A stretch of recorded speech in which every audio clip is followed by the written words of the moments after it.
Have you ever tried tracing your family roots? Knowing your history and getting a general idea about your family ancestry is entirely something you'd be thrilled to know about. But if that's not something you're into, you can always check out the roots of historical figures you look up to all the time. Welcome to the Bestest, the channel that provides you the bestest news and videos you should know about. In today's episode, we'll discuss who are the descendants of historical people who still live today. Before we start, please make sure to like and subscribe to our channel and hit the bell to get notifications of our videos. We all know that the Bestest can serve you a platter filled with everything you have yet to find out. This is one episode you'll surely find interesting. After all, living direct descendants of prominent figures in history is not something you get to know every day. Maybe this is one time we could clearly say it runs in the family. Having this chance to know who these are, and even the fact that these descendants have continued on the same path their ancestors did, is what makes this even more interesting. Imagine continuing the family's legacy. Maybe this is one time we could clearly say it runs in the family. So sit back and relax, since the Bestest will be telling you whose descendants are still alive, kicking and making their ancestors proud. At number 1, we have Una Chaplin. She is the granddaughter of the one and only Charlie Chaplin. And yes, you guessed it, she is an actress. Una played the character of Talissa Maguire in the highly acclaimed Game of Thrones series. Despite following her grandfather's vocational footsteps, Una never met him before he died. She describes the legacy as amazing, but it kind of freaks her out once in a while. Una's historical ties to acting doesn't end with her iconic grandfather. Her parents named her after her grandmother, Una O'Neill Chaplin, Charlie's fourth wife and the daughter of writer Eugene O'Neill. The popular American playwright Eugene won both a Pulitzer and a Nobel Prize. So she's not the first member of her family tree to take part in dramatic storytelling. There are a lot of people who try and carry on their family's legacy or even start a new legacy by starting with themselves. You may not believe it, but probably the same creative blood runs through you, the same way it runs through your ancestors. So if you're looking for a new hobby or something you could try, then maybe you could check out what your ancestors have dabbled on. Maybe it's something you could try doing. Stay until the end of this episode to know what else the descendants of other historical figures have been doing. At number 2, we have Thomas Einstein. He is an anesthesiologist and the great-grandson of Albert Einstein. We can only imagine how proud Albert must be of Thomas.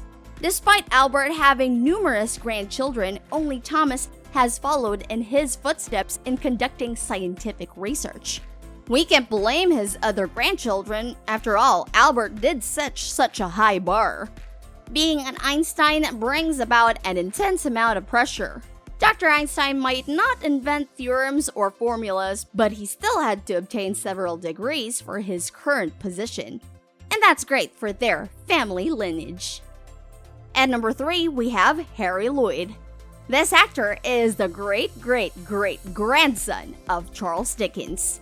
He played one of the many villains on HBO's Game of Thrones as Viserys Targaryen, the cruel older brother of Daenerys. Harry boasts significant heritage when it comes to epic storytelling. His first professional role was Steerforth in a BBC version of David Copperfield. It was a fitting role for someone related to Charles Dickens. He even played Herbert Pocket in a television adaptation of Great Expectations. It goes beyond him appearing in his ancestors' works. He's also demonstrated a knack for narrating audiobooks, including A Knight of the Seven Kingdoms by George R.R. Martin. This suggested the ability to tell epic tales as a genetic trait. At number 4, we have Anna Chancellor. The great niece of Jane Austen acted in an adaptation of Pride and Prejudice. Jane's literary longevity helped one of her modern descendants, Anna Chancellor. Aside from Jane Austen, Anna also has a few famous ancestors. This includes her great-great-grandfather H.H. Asquith, who was a prime minister. Anna is already a well-established actress, including her roles in 4 Weddings and a Funeral, when she appeared as Carolyn Bingley in the 1995 miniseries Pride and Prejudice. This is a way for Anna to keep her great-aunt's story alive. At number 5, we have Diana Widmeyer Picasso. Pablo Picasso's granddaughter is an art historian.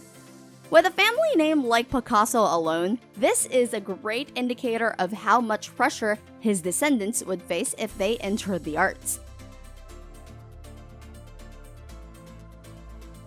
And that didn't scare Diana away from the arts, but in a different capacity from her grandfather. She has a master's degree in art history. Diana has assembled many exhibitions, including some featuring her grandfather's oeuvre, and worked to catalog her grandfather's sculptures. She also spoke out to defend her grandfather's relationship with her grandmother, Marie Therese Walter. Diana is a great art historian who definitely continued his great-grandfather's legacy by pursuing a different path in fine arts. There are a lot of interesting facts revolving around ancient history. It's great to know that people continued their ancestors' legacy. There are still more people who continue to live with their family legacy and sometimes even try to carve out their own path. So make sure you stay until the end of this episode to know who else is a great living descendant of some of our great historical figures. It's gonna be legend. Wait for it. And I hope you're not lactose intolerant because the second half of that word is dairy. At number 6, we have Riley Keough. Elvis Presley's granddaughter is an actress. Your grandfather was Elvis Presley? Yes. Managing to keep a low profile despite being related to the most famous individual in the entertainment industry is certainly astonishing. She managed to establish her own thriving acting career without relying on her grandfather's fame. And as Lisa Marie Presley's daughter, she also has a famous stepfather, Michael Jackson. In addition to her role as capable in the Oscar-nominated Mad Max Fury Road, Keough has appeared in American Honey, Logan Lucky, and TV's The Girlfriend Experience, where she plays lead character Kristen Reed. One could argue that Riley has already surpassed her grandfather's acting career, though she hasn't attempted to match his musical resume. Well, the music spotlight's just too much to handle. At number 7, we have Kong Dexin. She is a 77th generation descendant of Confucius. Kong Dexin even produced a drama about her ancestor's life. It's possible to trace the 2,500-year-old family line of Confucius to this day.